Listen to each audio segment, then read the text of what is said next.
Welcome to the August W7PRA meeting. I'm Paul N0 VLR, chair of the board, and we'll start with some introductions as we normally do. So, Anthony, you're at the top of the square. Anthony, KE70SN, coming in from Staten, Oregon. All right. Excellent audio today, sir, by the way. Thanks. Yep. Paul. Paul, W7PEB, the Southern contingent from south of Roseburg. Thank you, Paul. Sharp and snappy dresser. Well, I think that would be me. Ted, W7RTM from the outskirts of Philomath. Thank you, Ted. Ted introduced himself to me on the very first meeting that I joined PRA as he was Ted, the sharp and snappy dresser. So anyway, I throw it back at him. Anyway, It's Tyler. also the tagline in my email. Yes, it is. It is a tagline. Tyler, WB7DD, Southeast Corvallis. Okay. Thank you, Tyler. Good to see you. Did it. Go ahead, Ron. If anybody noticed, AE4JL. The name's Ron here. And I'm up in the big town of Millersburg. okay. Thank you for representing. And Ron's got a Morse code tagline in his signature. If you look really close, it looks like his call sign. Okay, Mr. Mike. Mike, W7RIS, about 10 miles north of Corvallis here. All right, thanks, Mike. Good to see you as always. George. George is on mute. Sorry, I had a phone call there a moment ago. George, KL3DX, the south part of Albany. Thank you, George. Good to see you again. Yeah. Drew, I suspect the northernmost contingent, but you never know. We still have more introductions. Drew Terrell from Ocean Park, Washington. Wes's Three Horses Eat Straw. Sorry, it's the way our grandfather called it out. Okay. Thank you, Drew. His name was conveniently Wes. Mm-hmm. Larry? Larry, AF7U in Northeast Corvallis. Good to see you, Larry. Mr. Tom? I'm Tom, KK7YZC. I'm about 3 miles north of Corvallis, just a little bit north of Lewisburg Drive. Oh, I know exactly where that is. Okay. I'm glad to have you. And Glenda, looks like you're rounding out the Hollywood Squares here tonight.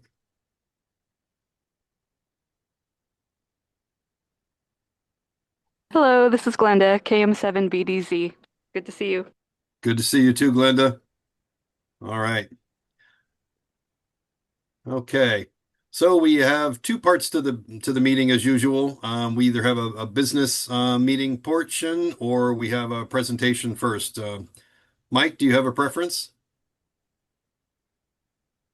No preference at this time.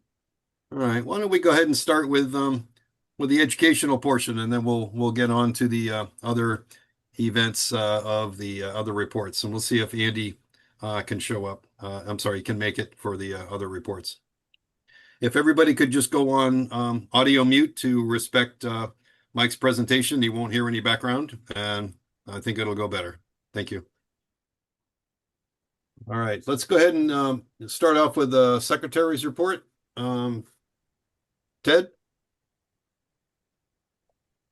Yes, I just discovered this evening that many of you did actually receive the minutes.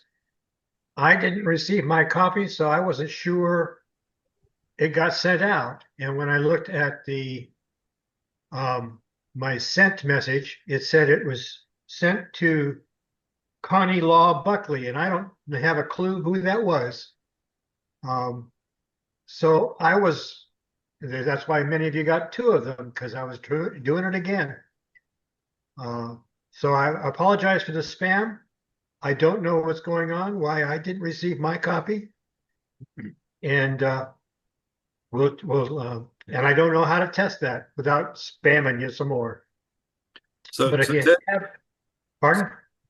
I don't know who the Connie Law is. Maybe somebody else with more history knows of that name? No? Okay. So it's okay to run a test and just say, hey, this is a test to make sure that everybody's receiving, Peak Radio Association, email group or something. It would be fine. No, it's not going to hurt anybody's feelings. So feel free to test it, in advance of next month's and do what you want. Okay, thank you. In the meantime, those of you that did get the message or email minutes, was there any updates, deletions, or additions that should have been made and corrections? If so, give me a holler. rusty.hinge@gmail.com. Thank you, Ted, for your continued service. I think it was mentioned last month, sorry, that Chris, our repeater owner, AB7BS, has decided to cancel the long-running Tuesday night SwapNet. Was that already mentioned, Anthony? Is that what I saw in the minutes? Yeah. Okay. All right. I have no further information on it, except that it has been canceled. It may show up again on another repeater system or under a different format. I don't know. So if anybody has any questions on that, you can contact Chris directly. And I'm sure he'd be able to give you his any more detailed information that you need.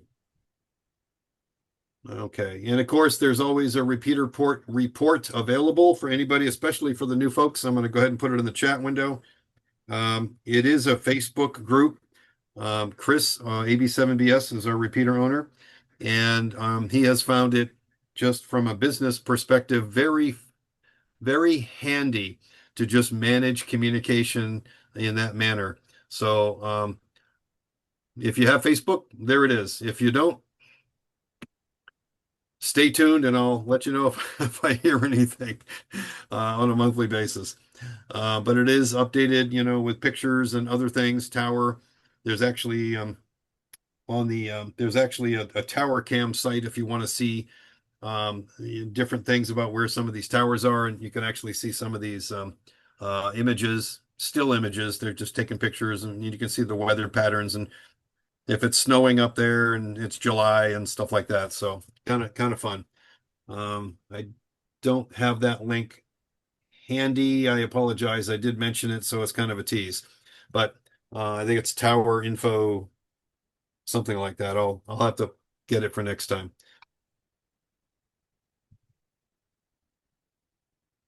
Okay. I did not update it, but see, July. Did we have any past events? Oh, I'm sorry. I jumped ahead. So treasurer's report. Andy, so Ted, did you get anything from Andy? I think he was traveling. I don't know as if I got a financial report from him. I think he was busy trying to get between airplanes. No, I haven't received the email. So far the minutes don't have the numbers in them. Okay. I thought I got the impression that he was back today. Yep. It was sent later, so Yep. it hasn't yet. Yeah. So we'll give him some grace. I'd like to put in the meeting that the numbers weren't available during the meeting time, and that we will send it out to the Google groups, when we have a set of final numbers. But normally at this time, we'll just present our expenditures and our balance during this time, but it's not available. Thank you. Website report, Ron, anything updated you'd like to mention? Well, I have not been able to find the June meeting YouTube, so I don't know if somebody posted that up there. I do get July's up on the website. Usually it takes me a week or two, but I do get those updated. And if anybody has pictures they ever want to send me, send them my way, and I'll get them up there. Okay. Yeah, the thanks. June recording is MIA. Oh no. So that was me. I did that.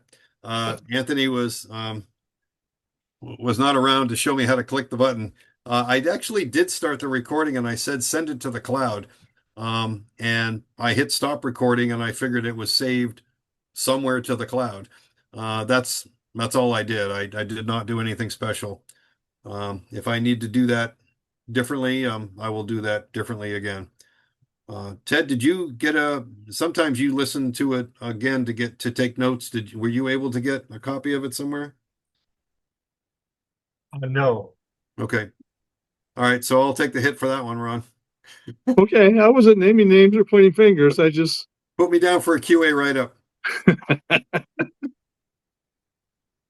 Yep. No, that was me. So, all right. I'll get with Anthony the next time we're not around, that he's not going to be around, and I'll get some instructions so that I know how to do it perfectly. Okay. So the last time I had a past event mentioned in my agenda, which is sort of a running document that I keep, was Field Day. I know we've already talked about that, but has there been anything else between Field Day and now that we want to chat about that has already occurred?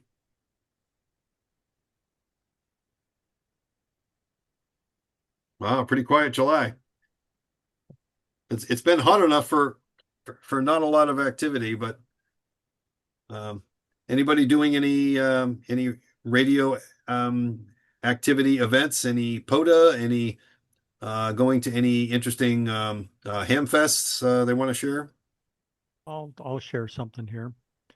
So this weekend up in Portland was the Northwest or Pacific Northwest DX convention, and I was you're. Hi, Gail. Hi, Gail. So I was up at the Pacific Northwest DX convention this weekend, and it was pretty interesting, fairly little low key. There was only about 100 participants up there, but it was kind of nice to a lot of people that I know and stuff, and got to rub shoulders with everybody. So a couple things that are coming along. There's some plans to work part of the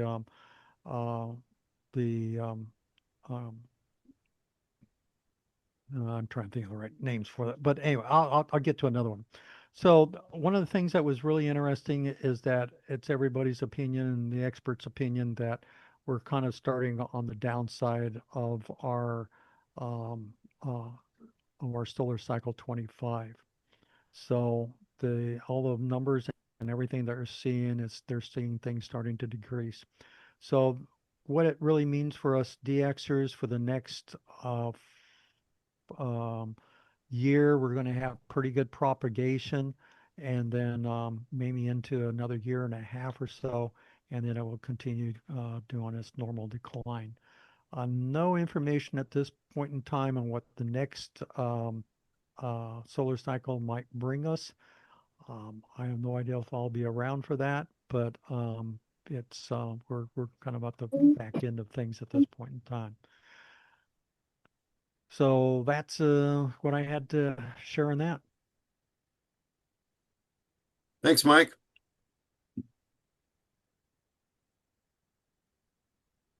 I can say something. Go ahead, Scott.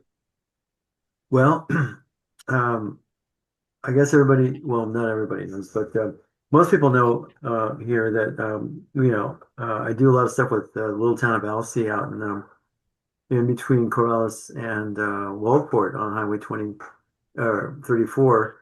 And so in Alsea, we, over the last 10 years or not quite 10 years, but almost 10 years, we set up a ham station out there as an auxiliary, kind of a satellite emergency operations center for Benton County. But it's a full-blown ham station. We put up a 60-foot tower, and this is what, 4 or 5 years ago, and we have to put the antenna on top. But we're finally going to do that. So it's going to be a 4-band, 2-element Yagi that's going up there, which will actually kind of make us a nice, I wouldn't say contesting station, but we're going to have a nice capability there. We got, a lot of good equipment.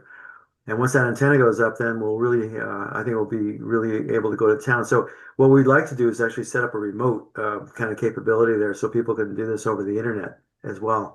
But the point is, though, that I think what Mike was saying about the solar cycle declining now. So when the solar cycle goes into the low, sunspot number period, which will probably take a couple of more years. I would say 3 more years before we really get to that stage. But when we get there, low band DXing is really the way to go. And so that we're talking 160 meters, 80 meters, that kind of thing. So we will also have a nice 160 meter capability out there as well. And I know, Mike, you do already at your house, but a lot of people don't have that because you need the real estate.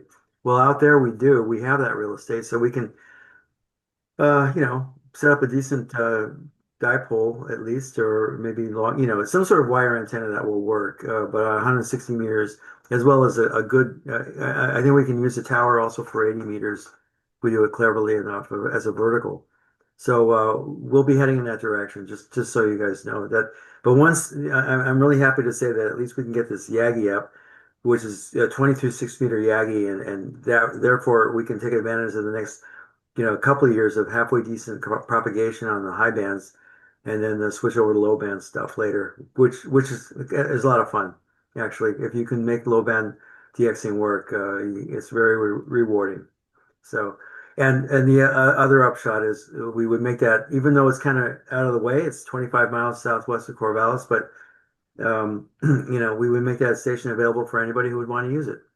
I mean, right now you have to actually go there, but if we can get it networked up where we can get a flex radio in there or something, or an Elecraft, and be able to share it on the internet, then people can just use it. We wouldn't charge any money. So we'll see how that all goes, but that's coming up in the next year. Within the next year. So just want to make that announcement. Thank you. That's excellent. That's a great. I'm glad to hear that you're finally getting some metal in the air there, Scott. Yeah, it took a while to convince. First, we were gonna, we got a lot of help for free getting everything done because CPI Power is actually they're the ones that got the tower up for us. They had they volunteered a crew of 5 guys who came out with cranes and 2 crane trucks and bucket lift, and they got the tower up for us. They were professionals. That's what they do. So they got it up really nicely. And then we said, oh, this is great. Now we can get the Yagi on there. But then this happened. The tower went up just before COVID hit. And when COVID hit, we ordered the antenna from DX Engineering. It was a high gain, not the high gain, the other brand that MFJ was handling. Cushcraft. Yes, Cushcraft. And they, all of a sudden, if you all recall, the supply chains went, froze solid. So that was part of our problem. We had to wait 2.5 years to finally get the antenna delivered after we ordered it, after delay after delay after delay, because they didn't have the aluminum to make the antenna. So finally, when that happened, we got the antenna. And then once we got the antenna, I said, okay, let's call CPI Power and have them, help us get this antenna, because they could bring a bucket lift up and all that. And the guy who was our liaison didn't want to do it for some weird reason. So that dragged on for a couple of more years. So finally, now we agreed how we're going to do this. And we're not going to use CPI Power. We're going to do it on our own, because we have one guy who's willing to climb the tower, which he's done several times already. And he'll be the guy getting the antenna up. So nice. I don't know. It sounds great, but I look forward to hearing you on the air at the next contest that we're all in. There you go. That's what I'm hoping for too. Some MCOM exercise or something. Yeah. Well, speaking of MCOM, we're not an MCOM group, so I shouldn't bring this up. Good. I think there's going to be something coming up this fall, but again, no, it's good information, Scott. It's okay. And Anthony, if you want to chime into that, I think it's a good, it's the other part of the hobby, right? Right. So I was going to say, I read in the ARRL newsletter, I think the last one that they sent out a couple of days ago, that at a national level, they're calling for these SETs, the simulated emergency trainings that we used to always do. But here in Oregon, we stopped doing them for, at least not in the way we used to. But now I think that they're going to reinstate all this stuff, and they're trying to push from a national ARES level now to fall and one in the fall, one in the spring, kind of a deal, and get that going again. So, I hope that's the case. Anthony, you might know something more about it than I do, but that's what I read. So anyway, back to you. Yeah, Oregon has like the Oregon state level has always been more focused on the served agencies and trying to match exercises to their desires. Uh, so that's kind of why the SET schedules haven't jived with the ARL's overall plans because it's trying to match better with our served agency partners. And so it's just kind of a matter of how it all works out for them and what they want to do. And there's so far there's been a lot of other kind of fish to fry for a lot of that stuff at the moment. So Okay, good. And for anybody that's new to the group and has other questions about, what new things to do in the hobby you've never tried before, you want to know who's the good person to talk to, or how do we get involved with some of the emergency communications aspects? This is a great time to bring up those questions. And we can at least get you started on the right foot with talking to the right person. So always, don't be shy. I heard there was something about a monthly POTA out of Maud Williamson State Park. Is that true? I haven't been able to find anything about it on the POTA website. Ron? There is a regular one. I know I haven't been up there in a couple months. And I can't think of the repeater off the top of my head that they announced that. Scott, what's the repeater with the net?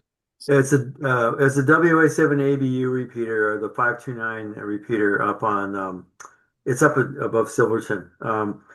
Anyway, so there's a couple. Let me see now. The Maud Williamson, they were doing regular monthly POTAs up there for a while, and I think they might have kind of stopped for the summer because I went up there last month. At the end of July. I thought I heard that there was going to be a POTA event there, and I finally got a chance to go. So I went up to Maud Williamson and nothing, And Maud Williamson is a big park. I mean, you can drive for several miles inside that for a state park. That's pretty big. And there's all kinds of other stuff going on there. A lot of people use that park for all kinds of reasons, but they didn't have any ham activity that I could see. So then I found out actually it was at another park. Maud Williamson is right on the Willamette River on the east side. Just, if you know where Amity is, kind of south of McMinnville, that's sort of where it is located.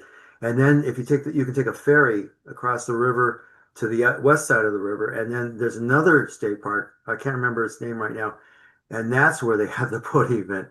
But I was off by a week or something, and so there. But yeah, to answer your question, they are starting to I think do that, but I haven't heard any announcements for July or even I think for June. There might have been one in June, but certainly last month nothing, and I don't think this month there was anything scheduled. So it may start up again in September, and I don't know if they posted stuff on the website. So let me see, Glenda. I can get your email address. And I can let you know if I hear anything about it on the WA7 ABU repeater, which is the 529 repeater. I'm on that repeater every day because we have a TechNet in the morning, and I do net control a couple of nights a week or a couple of days. So I'm on that repeater very often, and I can hear if there's any new announcements for a POTA up at Maud Williamson. I'll let you know. Yeah, and the park is located on 221 at the intersection of 153 north of Salem. I've been to multiple events, and I know when they have it organized, it actually they'll have 20 or 30 people there, and it's a pretty good thing to go to. Yeah, I don't know how they coordinate it because there's a lot of church events like church picnics and things like that were going on in the shelters. So, Ron, do they do it in one of the shelters or? Yeah, they do have a shelter there, not too far from the bathrooms. Okay. And it's Yeah, that particular one, it's the Maud Williamson State Recreational Site. It's actually not very big, and it's the first shelter you come to as you go in. They have a shucks, I can't think of it. Oh shucks, they it's not Facebook. It's another app. But if you get on the repeater, there may be some people that can help you get into Discord. There we go. They have a Discord site that they communicate a lot of that stuff through too. But they're pretty good on the repeater. That's the key piece, is getting on there and listening in. Thanks, Ron. Thanks, Scott. Glenda, is that enough information to get you started on the next piece? Yes, thank you very much. Awesome. And it's good to see you. It's been a while since field day. Yeah, good to see you too. Thank you. Yeah. Okay, this is what this is all about. So I did post a couple of things in the chat window if anybody's looking. If not, you know, the next Hamfest that I know of, and it's in Rick Real, is on October 18th. So if you're looking to buy something, that's a great day to mark on your calendar. I didn't pull up the website for it. Is this the Salem group? Anybody know? Is this the Salem group, or is this the ARL one, or I forget. There's one in it's the same place, but two different groups run it, right? Yeah, the February one is the ARL. Okay. Sanctioned. Yeah. Okay. So then this one here is just the fall one, but it's equally as attended. It's a great time to find people you might be talking to on repeaters, or find that odd piece of cable that you're looking for, or you want to poke around and buy some used equipment or something like that. I plan on being there. I have some excess equipment. so all right. I probably will post a list out to the group to see if anybody in the PRA group wants first dibs at it. And as long as I can get my act together, I'll get that out before Hamfest days. Excellent. So I think the last topic that I know of, thank you everybody for your commentary and your questions, is we're always open for questions, and if you want, you can just put it in the chat window and we'll get to it. We typically have a picnic in POTA in September. We try to hold one. I'm kind of looking at an interest level here. We've talked about it. We've all had busy lives. I've been traveling and moving and unpacking and packing, and I know Ron has been trying to keep New Scale together. And I've potentially got some travel in September planned, so I'm struggling to be committed to this. So what we're looking at here now is if we have an interest for an event, we're going to need some help putting it together, and taking the lead. Let me see if I can put this in the chat window here, and I can just put it up to the group for the moment, and then I'll put out a message. I was supposed to put out a message, but I didn't. And so what does it take to run a picnic in POTA? And I'll just kind of skim through the highlights here. We got to find a location to go do this, right? We've done it at Sarah Helmick State Park in the past. It doesn't mean that we have to go there. It just means that we've been there before. And then we typically advertise it. We kind of pump it up, and we try to get some coordination and get some help from people so that you're not just doing it one person. But we'd be looking for anybody who wants to take the lead on that. And it's a bit involved, but you can get, people can, raise their hand and say, I can do a little bit. But Ron's not going to be able to lead that effort this year. I will do my best, but it's I'm still a little bit up in the air as to when I'll be traveling, so I can't really commit. I'd hate to disappoint anybody. But anybody who wants to, Scott, what do you have to say?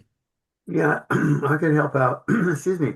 I can help out with that. The first question I would have is, do we have to contact the state park people to get to reserve the park, or do we just show up? No, I go and if you decide to do Sarah Helmwick, you go onto their state park website and you reserve it, and it's like $50 to reserve the park or something, and then the club will reimburse you whatever. Okay. It's not very difficult.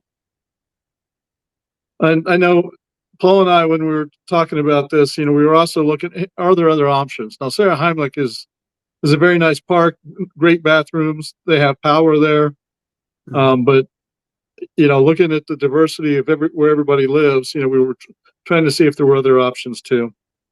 Would we consider going south? Because I know Paul B is coming up from Roseburg, but do we have people in Eugene as well that would be interested? Yeah, I don't know. Well, don't do it for my account, but I live south of Eugene now. No, I know. So I was going to say Paul, of course. But don't do it just for me. No. Well, I mean, it'd be nice to. Sarah Helmich is a very good park, and it's probably one of the nicest ones we could choose.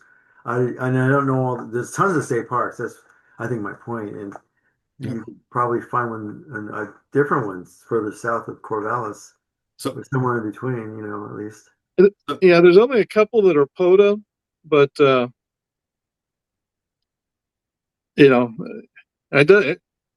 nothing that says it has to be POTA. It could just be a fall outing. So, what do you mean? You mean parks that have been activated before for POTA, or? Yeah, well, there's only certain parks that are on the POTA list. Oh, I see. Okay. And you can go to the POTA website, and there's a map, and you can get the parks. And it can be a little bit tricky because, like where we typically do field day, that is now a park. That's the river, Willamette River Greenway. So if you're right there next to the Willamette River, any park actually works for that. Okay. Would we consider something like Maud Williamson, or that's too far? That's too far north, I think.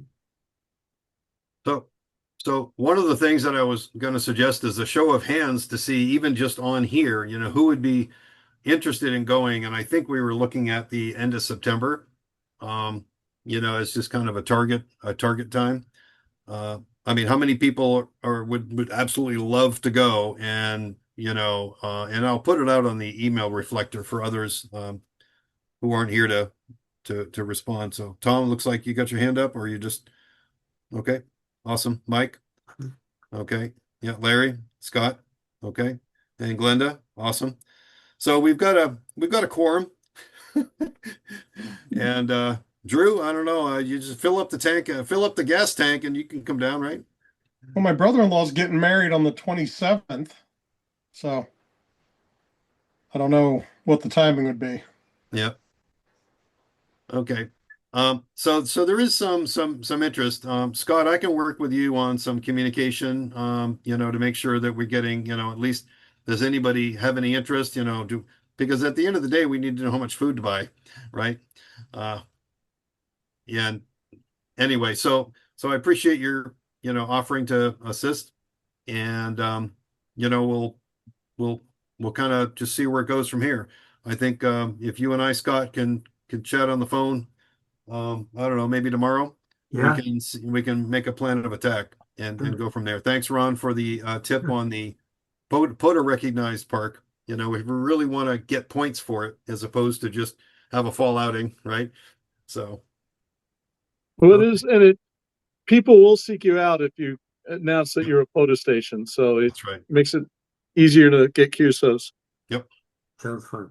Well, the only thing I would say is, if we're gonna, because typically, Paul, isn't it true that we've done our POTA events right after Labor Day, and the weather's still pretty dry, but I don't, who knows what the weather will be like? Because the nice thing is, if you got a shelter at one of these places, that could be helpful if it's raining. And I know, Sarah Helmich doesn't have any shelters, so I don't know how you guys want. I don't know how you feel about that, but yep. Yep, yep. I mean, if you want to find out where there's an ideal place and it's not going to be like the cost of field day. Right, right. So, I mean, there's all kinds of options, I think it just takes a little bit of investigation. And then, just tell everybody where it's at and hope they come and go from there. Okay. Anybody have anything else to offer on the picnic and POTA topic? And then I'll open it up and then we'll go ahead and close the meeting.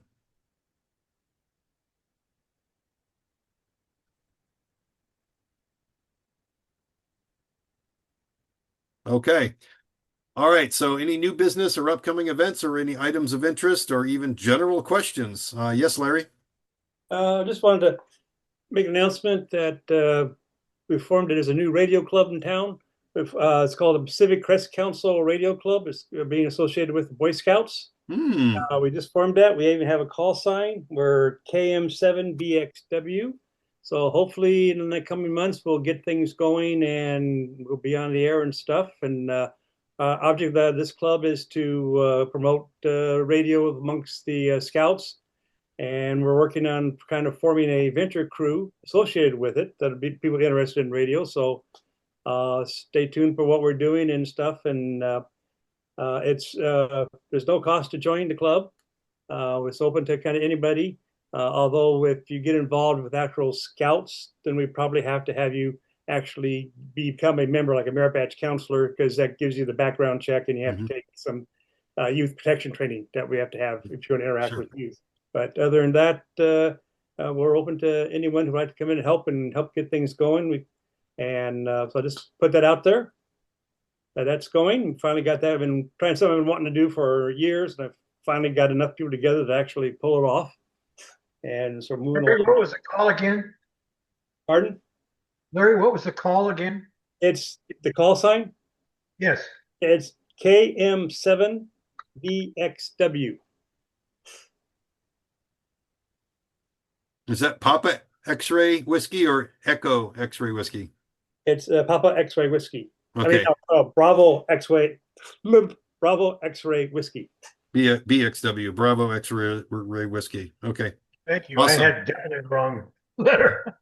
Excellent. Well, congratulations, Larry, and that's wonderful that you're doing that service for the youth, and they are the future of STEM and radio and everything else. So that's wonderful. And I have a question. Will we get a merit badge for helping? We can make up one. We can make up one. I do have a question. I've been playing around a little bit with VARA HF and RDOF, trying to get onto HF WinLink. And for my location, and the past year, I've never really been able to make a connection. I was just wondering if anyone has any suggestions for what stations or anything, 40 meters or 20 meters, that are good for making connections from the north part of Corvallis. You mean you can't make a connection because you just keep trying and nobody answers you? Right. Trying, and the connection times out. No, they just don't get. I can hear stations. When I'm monitoring at a frequency, I can hear other stations. Sending signals and stuff. But I just haven't been able to make any get on there and get it connected. It most likely is your software. Your settings in your software probably are not correct, and you're not getting a response. Like if you have it set up for peer-to-peer or something like that, it's not going to work for a gateway. Things like we made, like Anthony, Paul, we've made all those mistakes, right? I mean, with playing around with WinLink, it's and you get very frustrated and finally figure out, it was just one little box you forgot to click on in the software, and then it works. So we could talk about that, I guess. Okay. Yeah, because it does. If you're doing it on your own, most likely you'll probably be making mistakes, and it's really software issue more than anything else. Okay, good. Configuration, Larry, is I think what Scott was talking about. Software configuration. There's a lot of boxes to check, and then not to mention there's audio level settings. I don't have the optimal audio settings available to share with you, but there are some. And especially with your particular radio, and then compression on and off and noise filtering and stuff. It's kind of like if you can, I would suggest going onto YouTube and just seeing like your radio with VARA settings. And then you might find somebody who's absolutely dialed it in.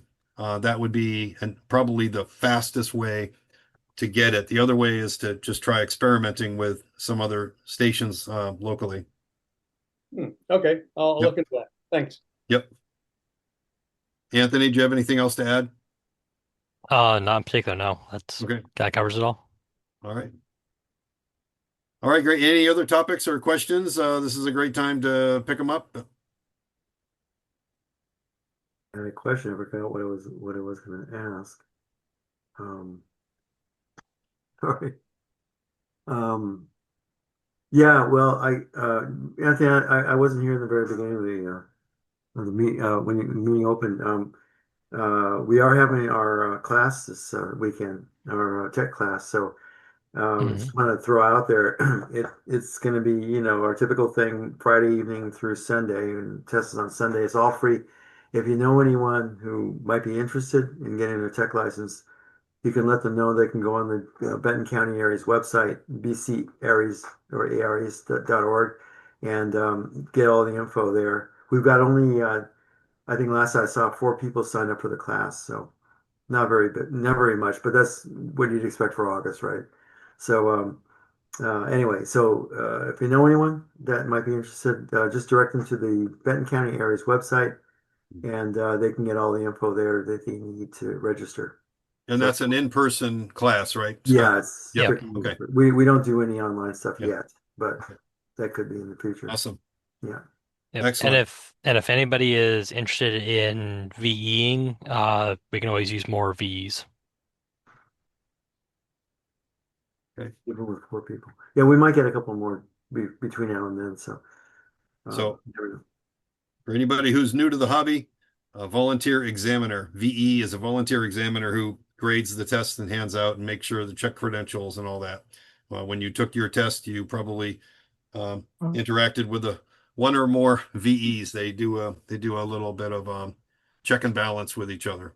So excellent. Okay.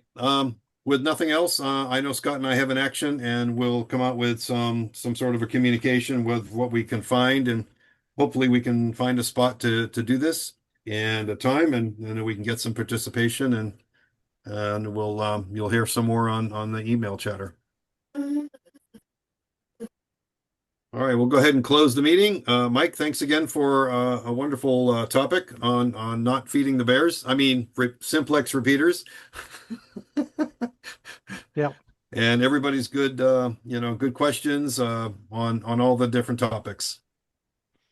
Yeah, one other thing that we want to mark our sometime maybe next meeting is that we still need a discussion about thinking about, do we want to change where we hold field day? Okay. That's a hard question to answer. Yeah. Okay. Mr. Secretary, I think we'll put that down as an agenda topic, and if I forget to put it in the next month, maybe we'll see it in the notes, and that'll tickle my brain, and we'll talk about it. Just adding it to new business. Yes. Thank you. All right. Well, thanks everybody. Hope you got something out of this meeting, and you got to, if not, meet some faces, and we'll look forward to the next time we all get together.